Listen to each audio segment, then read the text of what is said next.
really know how to read books. So I thought you said I don't really know how to read books, and I was gonna be like, I don't know how to read. What am I doing here? Hey friends, welcome to a new video. We're doing the mid-year freak-out tag this time. God, it's already mid-year. Brianna's dancing. Oh yeah, sometimes I dance. I noticed that. So yeah, let's get started. Question 1 is best book you've read so far in 2020. This is hard because most of the books that I've liked, I've rated like a solid 4 stars. Like I feel pretty much the same about all of them. All the ones that I really liked are like right at the same level, but I decided to go with Crown of Feathers. It was just so much fun. It was just fun. It was a good story. I love the characters. I love the phoenixes. Listen, phoenixes. I know. So, it was good. I liked it. I read it, but I can't give you a summary because I don't have any memories. That's fine. Well, this is my favorite book so far of 2020, even though they're all kind of tied. Yeah. What's yours, Casey? I have 2. Of course you do. Because I'm extra. And that will be mentioned multiple points throughout this tag, and it is Invitation to the Blues by Roan Parrish. This is a male-male romance book about one character who has severe depression and the other character is a tattoo artist, and it is just a lot of hurt comfort fluff. Not quite fluff, but it was very good. It was very good. And then my other one is Falling in Love with Hominids by Nalo Hopkinson. This is a short story collection, like a sci-fi fantasy short story collection. I could not give you a synopsis of any of these stories if I tried. I remember them, but they're fucking weird. But it was amazing. I gave it 5 stars, obviously. I gave both of these 5 stars, so these are my 2 for the question. Sequel you've read so far in 2020? I don't have physical copies of these because they don't print physical copies of these. Carina Press, Harlequin, please. Please, begging you. And it is Counterpoint and Reverb by Anna Szabo, which are books 2 and 3 in the Twisted Witches series. This is a romance series following a rock band, and it's like the 3 books are each 3 main characters, and they're all amazing. I will say there is a lot of BDSM and sex in them, so like, if that's not your thing, it's not your thing, but they're real good. I loved those books. They were great. The sequel so far this year is probably Starsight by Brandon Sanderson. It's the sequel to Skyward, which I read both of. I read this year, and I think I liked Starsight more than I liked Skyward. I think it just kicked it up a notch. It took it to a really interesting place. It went weird places, but it was really, really good. I really like the series so far. Obviously, you guys know Brandon Sanderson is everything to me. Yeah, sometimes I have a lot of trouble reading sci-fi, even though I love sci-fi, because it can be really dense and technical heavy, but these were super, super easy to get into, and the characters are really. Spensa, your main character, she's really extra, but I love her. She's an extra bitch, but I love her. And it's just a really fun, quirky sci-fi series, so yeah, my favorite sequel so far. Yeah. new releases you haven't read yet but want to. I wrote down a couple. I wrote notes for this video, because so did I. You know, that's how we be. There's so many. so many. Clap When You Land by Elizabeth Acevedo. Really want to read that one. It's been hyped up so much recently, and it sounds so good, and I cannot wait to read it. Bonds of Brass by Emily Skrutsky. I never know how to say names. Anyways, I really want to read that one as well, because obviously. Incendiary by Zoraida Cordova. I want to read that one as well. And City We Became by N.K. Jemisin. I really am super excited about that book. I don't know why, it's calling me. And then another one, which I actually just bought, is A Song Below Water by Bethany C. Morrow. So I have this one, so it'll probably be first on that list that I read, because, you know, I have it now. But I'm really, really excited about it. The back tagline just says, young, black, and secretly magical. So it sounds so good. I'm super excited. It has to do with, like, sirens and shit. Who doesn't want that? Sirens and shit. Sirens and shit. So yeah, I have a few that I own, but there's a ton I don't own, including all the ones Brie just mentioned. Yeah. So, The House in the Cerulean Sea by T.J. Klune. It sounds amazing. It's like... It sounds so cute. It sounds like a more queer, slightly weirder Wayward Children's thing. Like, it sounds very reminiscent of Wayward Children's, which is amazing. And T.J. Klune is primarily a romance author. So this is, I think, their first, like, YA thing, and there's a romance in this too, so I'm really excited about it.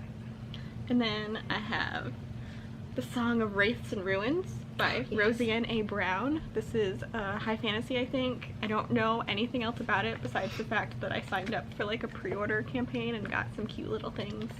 Aww. This sounds amazing. It does sound so good. That's also on my Goodreads. Yeah, exactly. And then The Worst Best Man by Mia Sosa. Everyone in the romance community has been talking about this. It sounds amazing. Yeah. It's about a woman that gets like left at the altar and then like ends up like her love interest is the brother of the guy that left her at the altar, so that sounds complicated. Wild. Amazing. I'm so excited Yeah. for this. It's been getting nothing but praise.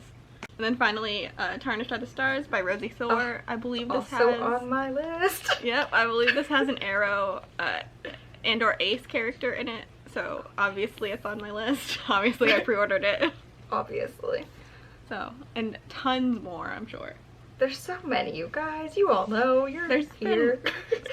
Okay, so question number 4. Most anticipated release for the second half of the year. Everyone knows my answer. Rhythm of War, the 4th book in the Stormlight Archive series by Brandon Sanderson. Comes out on November 17th. Get ready. Get hyped. Row your I'm boat. scared. Row your boat. The acronym for it's gonna be row, right? Oh yeah, it is. Row your boat down the Stormlight stream. Yeah, obviously, it's all I care about. Like, all these other books don't matter nearly as much to me as Stormlight. And I'm so excited. I'm so excited. Getting ready to do my big reread. Yeah. Other ones are To Sleep in a Sea of Stars by Christopher Paolini, which comes out on September 15th. Which I'm really excited about. I love Christopher Paolini. Obviously, I grew up with the Aragon series, and it's still very near and dear to my heart. And he's been writing this book for like 10 years. Like, not long after Aragon was wrapped up, he's like, I'm writing a new sci-fi series. And I was like, that's cool. 10 years later, it's finally here. So I'm excited for it. It's been getting so much praise from everybody who's been getting like arcs and stuff, and super, super excited about it. And then obviously, last but not least, is The Invisible Life of Addie LaRue by Victoria Schwab, which also has just been getting so much praise, and it's Victoria Schwab, so obviously I'm going to read it because I love Victoria Schwab. Just so good. And this book just sounds so amazing. Like, I don't know if you guys have heard about The Invisible Life of Addie LaRue, but you need to look it up because it sounds fantastic. And yeah, those are mine. I could do more, but we're just gonna leave it at that because I'm a basic bitch. What are yours, Casey? There are so many coming out. So many. Like, never ending. Obviously, I'm also very excited for Sanderson, although slightly less excited that I will not be able to fly to Chicago and spend like 3 weeks Listen. in Bree's basement Listen. reading it together and then shouting. Yeah. Every time there's a new Stormlight book, Casey comes to visit, which also happens to be during the month of NaNoWriMo. So we write together and we read together, and then we usually end up going to a Sanderson signing together, and I threaten him. It's wonderful. And now the world is ruined. And we hang out with some of the really cool 17th Shard people. Good folks. Who are so cool. Good folks. So much cooler than us. They're so much cooler than us. Anyway, okay. Besides Sanderson and our sadness, the number one thing I'm really looking forward to the second half of the year comes out September 1st. That is Cemetery Boys by Aiden Thomas. It's also on my list. It just sounds so good. It's getting endless praise. I'm so hyped for that one. So excited about it. I've already pre-ordered it. I'm hyped. I have a few more just to briefly mention. Just Like That by Cole McCade. I love everything I've read by Cole McCade. He's a magnificent author. I will say there's a lot of, like, not problematic, but like taboo romance stuff in there, so like, read with caution, I guess. I don't know. Like, just, he puts trigger warnings on everything, so you're fine. Loveless by Alice Oseman, which comes out July 9th. So, I also have problems with the title, like a lot of other people do, but I'm gonna trust in Alice Oseman until I read it, so withholding judgment. And then The Extraordinaries by TJ Klune, because TJ Klune is coming out with 3 books this year, I believe. Damn. So Get it done. the third one is the finale for the werewolf series I forget of. But anyway, The Extraordinaries is like I think superhero YA stuff. So that comes out in July, and there are countless others. As soon as I looked at this question, I couldn't think of any, so Yeah. this is what I got. Yeah, that's So, biggest disappointment. okay. For this one was a little difficult because I've mostly liked everything I've read this year so far, but I do have a DNF that I forgot about because I DNF'd it, which is Chosen Ones by Veronica Roth. Tell me in the comments if I should pick it back up, because listen guys, I got bored. The concept was so good, and I liked it in the first half. This keeps happening to me this year. With all the books that I didn't like that much, it's like the first half had me, and then it just went downhill. That's happened like with 3 or 4 different books so far this year. I don't know what it is. Maybe it's just me. I don't know. But it's like, I think I got literally about halfway in the book, and it kind of took this turn, and it was just not what I thought was going to happen, and I just didn't care about it. Like, doesn't mean, I mean, it wasn't bad. I just didn't care. It's not where I expected it to go and what I wanted from the concept that was being told. Which is basically, it's a story about like these kids who defeated the Dark One. They were like chosen ones, blah blah blah. There was like 5 of them, and the story's being told like as when they're adults, like 10-15 years later, how they're dealing with all that PTSD. They're like the heroes to the world, blah blah blah. But obviously the Dark One's coming back. Like, and just halfway through the book, there's this weird thing where they just get like sucked into a parallel dimension. That's kind of a spoiler, I guess. And so I just wasn't feeling it. I got real bored at that point. So if it gets better, let me know in the comments. Maybe I'll pick it back up. But that's my biggest disappointment so far. What's yours?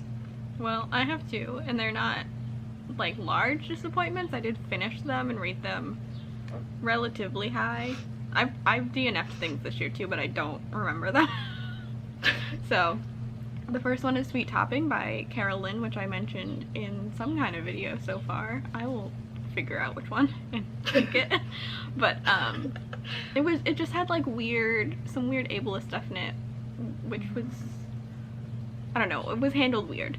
And then Bloom by Kevin Panetta and Savannah Gadichu. I'm so sorry about your names. I'm sorry about your names. It's like pitched to me as like a very fluffy graphic novel, and it mostly is, but it does have like this weird twist at like 80 or 90% of like a bad thing happening, like a pretty severe thing, and it was just weird. It was real weird. So yeah, those were my biggest disappointments. Next question is the biggest surprise. It's the one that shocked you the most, Casey. Oh, am I going? Okay. Yeah. Once again, I said it was coming back. Invitation to the Blues by Roan Parrish. I knew I was gonna love this book. I actually got recommended it through the Get Booked podcast that Book Riot does. I wrote in for like her comfort romance recommendations, and they offered me this, and yes, this is what I wanted. And it was amazing. But I don't know, I knew I was gonna like it, but I didn't realize how much I was gonna like it. But this book really, like, the depiction of depression in this book is amazing, and also the depiction of the fact that the love interest does not cure his depression, because that's not how depression works. No, we hate to see it because it don't do that. Don't do that. It don't do that. But it's amazing. It's really great. I'm so glad that there are physical copies of this book I can own. But yeah, this is probably my biggest surprise, along with the first book in the series. Mm-hmm. How do you hold books? How do you hold books? I was like, I don't know, along with the first book in the series. So yeah, that's fine. What is yours? My biggest surprise I actually just finished a few days ago, which was This Is How You Lose the Time War. I didn't know anything about it going in other than time travel, sci-fi weirdness, and it's really short, and that it follows 2 different people like on opposing sides of time agencies. It's all I knew, which is basically all you really need to know because of how short it is. But holy crap, it was so like mind-blowing. It's weird, like the style it's written in is really weird and very unique, but I loved it. It was just so good. Like, I wish it had been longer, but I'm also kind of glad that it is as short as it is, and it stopped where it did, because it left me feeling all kinds of goodness. Like, I don't know. But it's really cute, and it's really, really interesting. I was just super, super surprised by it, because I thought I would like it, because everybody likes it, and I love a good gay time travel, right? Like, who doesn't? It's definitely kind of also like enemies to lovers, which is great. But it was really, like, I'm still thinking about it, and I think I finished it last week. So that was my biggest surprise so far. Yeah. Number 7, favorite new author, which is either debut or just new to you. Okay, mine is, we're gonna bring this book back because everything else I could think of I had read one or more at like the very end of 2019 and didn't realize. So, who's favorite author? Roan Parrish. We're just gonna keep mentioning her. Just please read her books. They're, this one is great, this one is also great. I haven't read more, but there are more and I will be reading them. There's a very small sequel to this called, oh god, I didn't look it up. It's called like A Very Happy Hanukkah Pegging or something. It's like 2,000 words, but it's hilarious. You should also read that. So yeah, Roan Parrish. This was also hard for me because all of my new authors so far this year that are new to me, I've only read one book of, so it's hard to say like, oh, this is my new favorite author because I've only read one book. But I decided to go with Alwyn Hamilton, which is the author of Rebel of the Sands. I loved Rebel of the Sands so much, and I have the 2 sequels. I think it's just a trilogy, I hope, because I have book 2 and 3. I hope there's not more. But, which I'm planning to get to soon, but I really liked it. Like, the writing style was fun, the characters were fun, the world building was really fun, the magic was fun. It was all just like super fun and interesting. It's like a desert setting, which you love in a fantasy series because it's so unique. No one will say Alwyn Hamilton, even though I've only read the one book. We'll see if that changes when I read the sequels. But that's what we're going with for now. Yeah. His newest fictional crush? Mine is none. Which is shocking, I know. It is startling. You are all surprised. I'm Gray Arrow if you don't follow our channel, so yeah, none. Brie? I also don't know that I have one. Oh wait, no, I wrote something down. Where's my notes? Because it took me, I couldn't think of one. Normally I do get one in like every book I read, but who did I write down? Where is this at? Oh, okay, so I wrote down Gray from A Curse So Dark and Lonely. I didn't actually even like that book so much, but I was all about Gray. That's fair. Which is probably the only reason I'm gonna end up reading the sequel to that book, because I liked Gray. I was feeling it. So it took me, I had to go and look at all of my stuff on Goodreads because I was like, I just don't fucking know. I normally do, but we're going with Gray from A Curse So Dark and Lonely. Okay. Boy had it. Newest favorite character? Okay, mine is hard because I'm not really sure. I read a lot of romance books and it feels like the couple is like the main character of the book. Like obviously they're separate characters, but like also the whole point of the book is them getting together, so they're like one character. Yeah. So I don't really know. I mean, I just don't want to hold this book up again. But yeah, Farron and Jude are amazing, which is shown by the fact that I remember their names, and I read this at the beginning of the year. But I know their names, so, you know.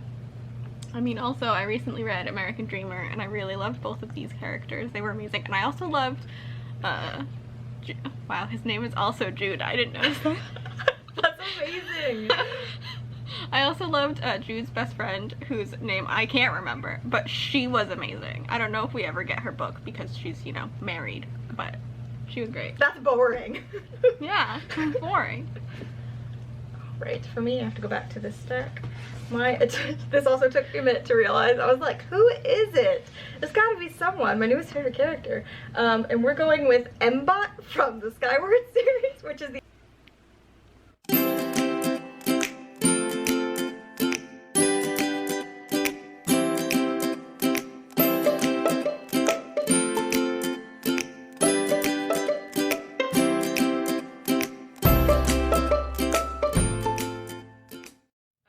book. I have two books that made me cry, which is shocking to everyone that knows me. The first book is one that I have definitely not mentioned at all in this video so far, and that is Invitation to the Blues by Roan Parrish. Oh my god, I'm so surprised. So surprised. Everyone please read this book. So the depression in this is just very real. So it really hit. Yeah. Poor Jude. That's all I'm gonna say. Like, Jude is going through some shit, and it is relatable. And then this is a kind of a weird one because this is YA horror, but Sawkill Girls by Claire Legrand made me cry. And I'm not sure why, but I remember vividly crying as I read like the ending portion of this book. So, you know, sometimes you cry when you read horror. It happens. Yeah.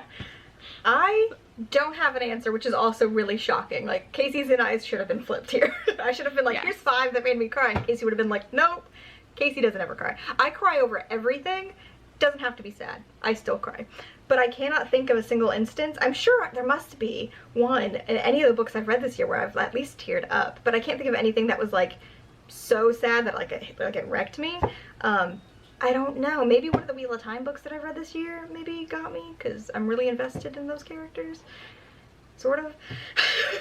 Sort of. Time discussion linked in the corner. Go watch my Wheel of Time video. There's a lot of opinions. But yeah, I couldn't think of any like off the top of my head, so I'm sure there is one, but I could not tell you. I'll tell you one that's coming though. Rhythm of War. Someone's gonna die, Casey. You don't have to talk about that. I will say, you might just be too busy crying about the state of the world. That's probably it. So. I'm like, I've got too much emotion for the real world right now that it's like there was none to give. There was none. Is books that made you happy. What's happy? I went with Timekeeper by Tara Sim, which I've talked about multiple times on the channel. It's just such a good story. It's a feel-good, cute little like romance that develops in it. It's just fucking adorable. Like, I just couldn't not feel the fluffiness, you know? But like the actual just like story itself, the world itself is really, really interesting. So it's just all around a good time. It's a good time. Yeah. Good time. Time. Get it? Time. Because clocks. Okay, I'm done. I briefly mentioned the Twisted Wishes series by Anna Szabo, which I already talked about. And then Mooncakes by Susan Walker and Wendy Zhu, or Yu. Sorry, I also did not. I should look up how to pronounce names. But even when I do, I don't remember, so. Yeah. Whatever. But Mooncakes was a super cute graphic novel about some witchy magic stuff. And then also, just everything Jay Northcote writes. He's like, he writes really fluffy romances. Most of them are male. And this one was just, this one also might have made me cry, actually, now that I think about it. This is about a trans male character, and just like, whew, like they're fluffy, but sometimes there are some feelings in them. So anything by Jay Northcote always makes me happy. Next question is the most beautiful book you've bought so far this year or received. I mean, I've technically bought more books this year than I normally do, but none of them have been particularly beautiful, but I decided to pick with 2, which is The Last Name Sarah by Kristen Cicerelli and The Reader by Tracy Chee. They're both just really pretty. They're shiny. I like shiny things. I'm very simple. But I don't know, they feel very elegant, because like there's not a lot going on, but they're just pretty, and I like them both. So, yeah, books. I haven't bought anything like any like fancy editions or whatever. Yeah. So I just picked some colors. I just picked some colors. I really like colors. I really liked, and some of them are kind of weird, some of them are plain. I really like the like illustrated trend happening in like all of publishing right now. I'm really like driving with it, but the first one is kind of weird, and it's Prosper's Demon, which is like a tour novella, but I just really like this cover. It's just such a weird cover. Yeah, it is kind of. And then very quickly, Daughters of Neri by Rennie K. So Ameo. pretty. This cover is fucking gorgeous. It's so pretty. I cannot wait to get that book. I can't wait to read it. It sounds amazing. It's so pretty. So pretty. Also, and then books that people have been talking about a bunch. All Boys Aren't Blue by George M. Johnson. This is gorgeous. Felix Ever After by Kason Calendar. It's so cute. I love the cover. This is beautiful. Hopefully I will read this soon. Also, I don't know if everyone has realized it, but you can see his top surgery scars on the cover, which like is amazing and made me have a lot of feelings. And also you can see them on Starting From Scratch by Jay Northcote. So like super important small detail, but also fucking gorgeous. It's pretty. It's pretty. It's so pretty with the flowers and everything. This might be one of my favorite covers like of the year. Yeah, it's a good one. It's really gorgeous. It's real good. And then finally, this came out this year. And this is so close to my heart. This is Check Please Volume 2 by Ngozi. I don't think I've ever said her last name out loud before. Okay. Well, this is book 2, Sticks and Scones, and this is very close to my heart. I love this a lot. That's all I'm gonna say. She talks about it all the time. All the time. One day I'll read it. One day. One day. My last question is, what books do you need to read by the end of the year? I have a whole list. A whole ass list, right? First of all, I have just a fucking stack of sequels that it's driving me mad I haven't read yet, which I think most of these are sequels that I've already mentioned in the first books in this video. But just a stack of sequels. It drives me crazy having not fit like an open series where it's like I have the books are out, but I haven't fucking read them. Drives me crazy. Some other ones that I really just want to get to because they've just been on my list forever, and I just want to knock them out. I want to get them done. I want to know what everyone's talking about. One is the Poppy War. I really want to read the Poppy War.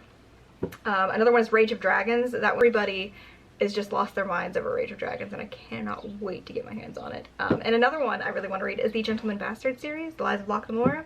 That's been on my list forever, and I think I might get to it this year. That might be the next thing that Justin and I read together, because we were trying to figure out what we're going to do after Wheel of Time. So that might be next on the list. Yeah, so what are yours? I didn't write any down, but obviously, because, so if I put a book on a list, I'm not gonna read it anytime soon. I don't know why this is what my brain does. What my brain is like, oh, you want to read that book? I'm not sure about that. No, it's not a thing. All the books I've mentioned in this video that came out this year or are gonna come out are on that list. Like, yeah. I would like to read all of them. Specifically, like I just mentioned, I want to read this book so bad. I've just been like staring at it because it sounds amazing. Everyone's flipping out about it. Yeah. So, and then, I mean, the new Sanderson book would be nice to read this year. I mean, I'm pretty sure we're going to read it this year, Casey, unless it doesn't come out this year. Unless something happens. No, it's happening, or I go after Sanderson. I might have to go after him anyway. We'll see how the book ends. Let's talk about that. We did it. That was all the questions, right? Yay. Well, that was all the questions. mid-year freak out tag. Are you freaked out, Casey? That we're halfway through the year? I am. Freaked out about many things. So many things, but... What are trains? What are thoughts? Choo-choo! Choo-choo! Choo-choo! Guys, haven't yet done the mid-year freak out tag. You're planning to? Let us know in the comments down below. Like, what are you most excited to read? What's been your favorite so far? All that jazz. Okay, so remember to like this video and subscribe to our channel if you haven't already. And yeah. Thanks for watching, everybody. Bye. Life Life before Before Death Death Radiance. Radiance.